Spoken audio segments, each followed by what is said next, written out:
Como me converti do catolicismo ao protestantismo com 15 anos de idade. Vamos lá?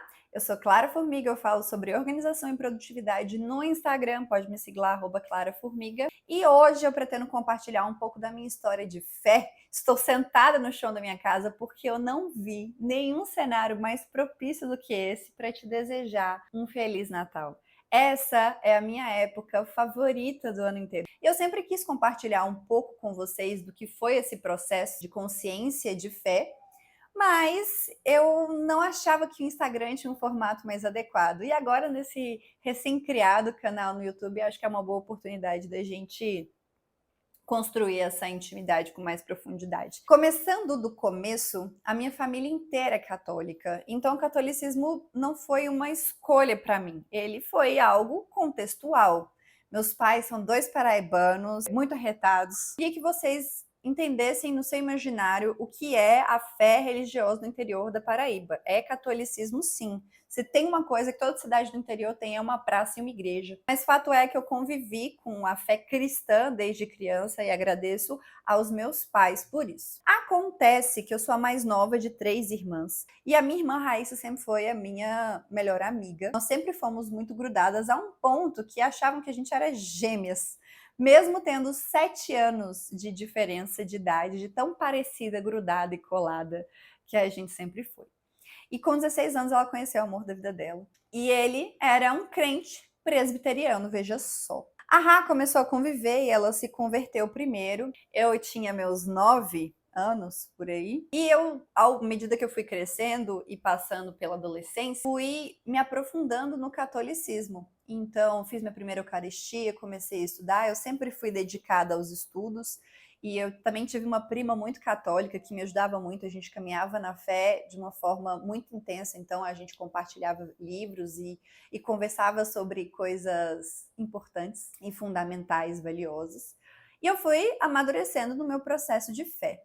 Convivia eventualmente na igreja da minha irmã e do meu cunhado, agora ela era a única que tinha se convertido, mas confesso a vocês com o coração muito fechado. Achava meio sem sentido o culto e estava presente, mas não estava prestando atenção genuinamente. Só que, como uma boa nerdinha, existe algo na igreja presbiteriana chamada EBD. Escola Bíblica Dominical. Depois dos cultos matinais, existia sempre as divisões de classes que tinham os temas e você ia para as turmas. No culto, na celebração a Deus, eu participava meio só de corpo. Eu era um pouco de espantalho. Eu ia à missa sempre no sábado à noite, no dia anterior, para que no domingo de manhã, eventualmente, se tivesse que ir à igreja, já tinha cumprido o meu preceito. Até que eu nunca vou me esquecer.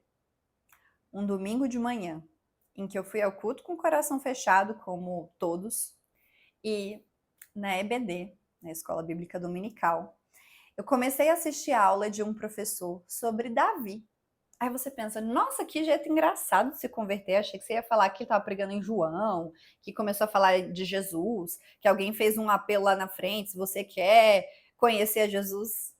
Não. Ele estava explicando sobre Davi, sobre o governo de Israel, sobre como Davi foi um rei imperfeito, enviado por Deus, e que apontaria para o rei perfeito que viria depois dele. De como ele era um tipo de Cristo, um arquétipo, algo que apontava, que simulava, que demonstrava o tanto que Israel, o povo de Deus, precisava de um salvador e que não seria alguém deste tempo, alguém do governo, alguém que ia pegar em armas e que ia defender a população de algo opressor. Deus já estava instruindo de alguma forma, mostrando às pessoas a necessidade da vinda do Messias e que esta salvação seria perfeitamente concretizada só lá na frente. E aí ele também explicou outros arquétipos, né, outros tipos de Jesus Cristo no Antigo Testamento. Então, o papel do sacerdote, do profeta, do rei, e de como vários homens no Antigo Testamento, eles simulavam, eles não simulavam, eles ensaiavam porque eles tinham suas boas qualidades, eram enviados de Deus, mas eles não cumpriam com perfeição, porque todos eles eram humanos falhos. Então coube ao Senhor enviar seu próprio Filho, o Deus encarnado, para que ele, sim, perfeito, pudesse fazer o que nenhum outro homem conseguiu. Eu não sei se eu estou te contando algo óbvio ou algo novo. Eu sei que naquele momento, perceber que a narrativa bíblica tinha um único fio que juntava o Antigo e o Novo Testamento. Que o Deus era o mesmo, que não era que o Antigo Testamento tinha um Deus mais malvado, menos misericordioso, mais bravo, mais impetuoso, mais presente, e que no Novo Testamento agora, com essa mensagem um pouco mais tranquila, mais de amor, mais moderna, era um outro Deus. Sim, eu pude perceber uma coerência, um sentido que eu jamais tinha percebido na minha vida. E o que eu vou compartilhar aqui é um pouco da minha experiência com o catolicismo. Isso não define a instituição em si, então não se sintam ofendidos se você não professa a minha fé.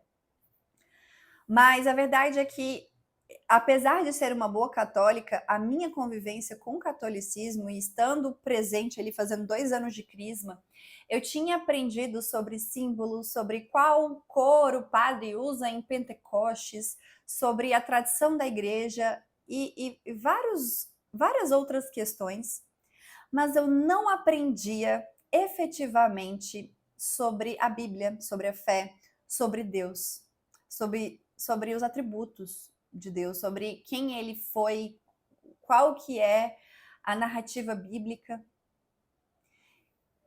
E aquilo foi muito chocante. Foi muito chocante. Perceber que eu tinha uma fé em uma Bíblia que eu não conhecia, em um Deus que eu não compreendia. E que existia uma complexidade na Bíblia que extrapolava qualquer dimensão que até aquele momento eu havia construído.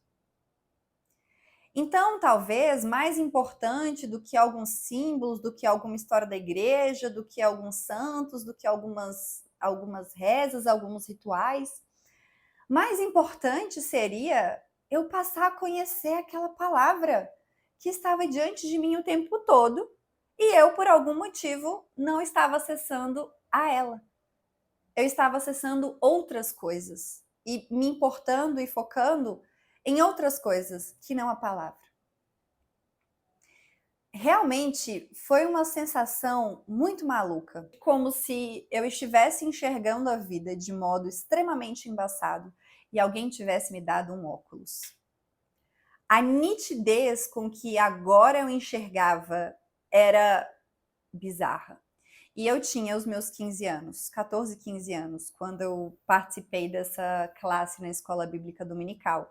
E como eu falei para vocês que eu era nerdinha, aquilo começou a consumir a minha mente. Eu só queria ler sobre a fé, eu só queria ver vídeos sobre isso. E eu comecei a investigar e a estudar e passar por vários processos, e lembrando que eu estava fazendo crise. Então, eu recorri aos meus catequistas. Eu falei, nossa, eu preciso de material, me dá mais livro, eu preciso ler, eu preciso estudar.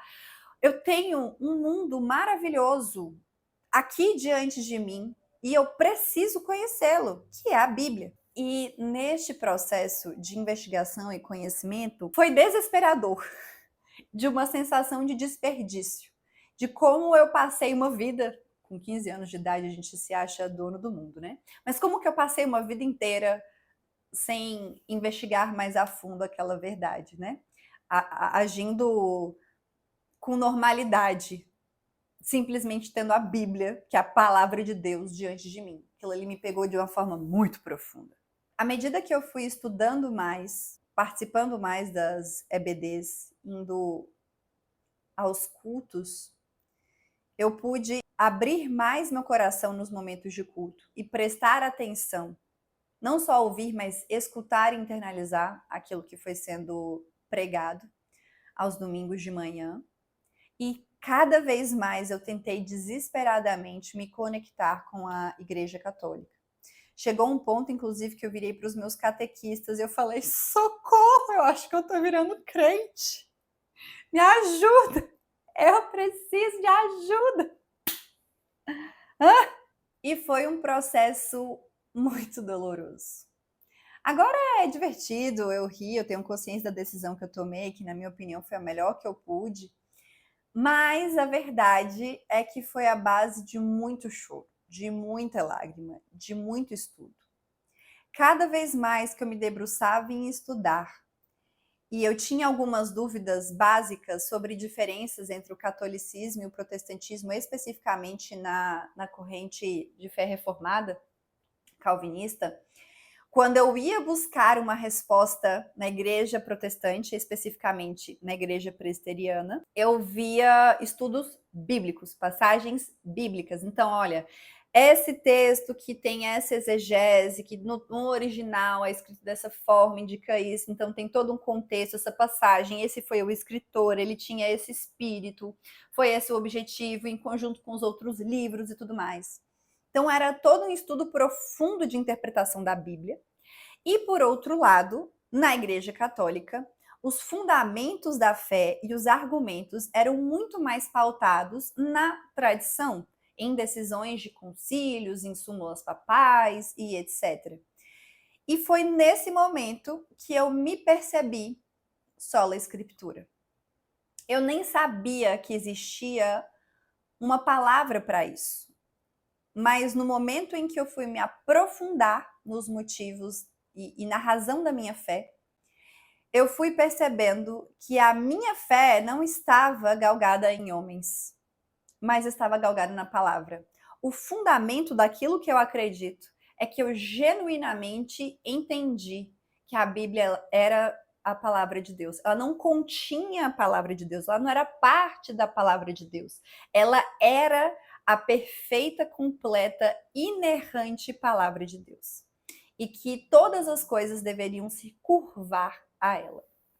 Isso eu percebi num processo, de novo, muito doloroso, mas ele foi crucial. Sem saber que tinha o nome de sola escritura e que foi todo o motivo da reforma protestante e etc., eu me percebi ali fazendo uma autorreforma, uma reforma em mim mesmo, né? Uma reforma de fé no meu próprio coração. E aí, depois de 1 ano e meio, quase 2 anos nesse processo de estudos próprios e pedindo ajuda e pedindo socorro, foi então que eu decidi o que? Me converter, me batizar? Não. Decidi que entraria na classe de princípios básicos da Igreja Presbiteriana e não mais frequentaria a crisma da Igreja Católica. Então, não foi, nesse dia da EBD, na primeira vez, aquele primeiro momento que eu contei para vocês, veio um anjo do céu, senti um calor no meu coração, eu decidi aceitar Jesus Cristo e começou meu processo de fé. Não. Entre a primeira classe de escola bíblica e a decisão para me converter, foram 3 anos. Então, no meio do processo, eu ainda estava nessa decisão entre o catolicismo e o protestantismo. Eu não usei só fontes protestantes, eu recorri muito à literatura, não sei se esse é o melhor termo, né? A produção de conhecimento católico. E todos os meus líderes católicos na época, eles fizeram parte desse processo de eu pedir ajuda, de eu pedir socorro, de eu pedir suporte. Mas chegou um momento em que eu percebi que a autoridade fundamental da minha vida, da minha fé, era a Bíblia e não a tradição.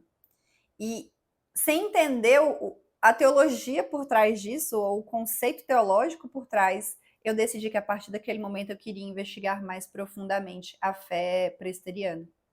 A fé protestante, em especial a presbiteriana. E foi quando eu entrei na classe de princípios básicos, e aí depois de 1 ano eu me batizei, com 18 anos aproximadamente, eu acho que foi entre 17 e 18 anos. Bem, se você estava esperando uma mensagem emocionante ou um apelo, não vai ter. O meu processo de fé, ele foi muito racional. Ele foi baseado em muito estudo, depois de muito choro e muito pedido de ajuda. E não foi algo entregue. Nossa, eu queria virar crente. Não, na verdade, tudo que eu não queria era virar crente. Eu já fiz piadinha e sofri toda forma de bullying estereotipado que você pode imaginar. Que usa saia jeans, que ia ter que usar coque, que não ia poder se depilar, que não ia poder usar maquiagem, que não pode beber cerveja. Então, toda a parafernália preconceituosa que a gente tem com relação a um crente comum, eu carregava dentro de mim, e tudo que eu não queria era fazer parte dessa turma, era me distanciar de uma identidade que fazia parte da minha família, dos meus pais, de todos os meus tios, das pessoas que eu tinha como referência até o momento, da minha uma das minhas melhores amigas, que era minha prima, que era super católica, que eu compartilhei com vocês. Então, não foi uma decisão simples. Ainda mais quando você é adolescente e está se descobrindo na identidade. Você abrir mão de algo tão central quanto a sua fé para entrar num outro universo foi realmente desafiador, para dizer o mínimo. Vale dizer que nessa época que eu me converti a uma igreja reformada, não estava na modinha falar sobre isso. Então, a minha fé, ela foi criada e amadurecida numa igreja pequena, cheia de falhas, mas extremamente dedicada e fiel à palavra do Senhor. Certo. Então, a razão da minha fé não tem a ver com uma cura específica ou um apelo, um quentinho no coração. Meu processo de conversão foi bem racional, foi bem doloroso, foi libertador e foi a decisão mais importante, certamente, que eu já tomei na minha vida. Com muita cautela, eu sou essa pessoa cautelosa. E ao mesmo tempo, sou grata ao Senhor pela misericórdia que Ele teve sobre a minha vida, por ter sustentado a minha fé, apesar dos pesares, né, das coisas que acontecem na nossa vida. Ele tem renovado um espírito de fé, não pelos meus próprios méritos, mas pela pura graça dele. Bem, é isso. Eu espero que vocês tenham gostado de me conhecer um pouco mais de perto. Estou nesse processo de começo de canal, espero que vocês tenham paciência comigo e perseverança também. Então você sabe o que fazer para ajudar essa produtora de conteúdo. Deixa seu like, coloca nos comentários quais temas de vídeo você quer ver por aqui. Se você passou por um processo de conversão similar ou nada a ver, também me conta aqui. E é isso. Espero que vocês tenham gostado. Até o próximo vídeo e tchau!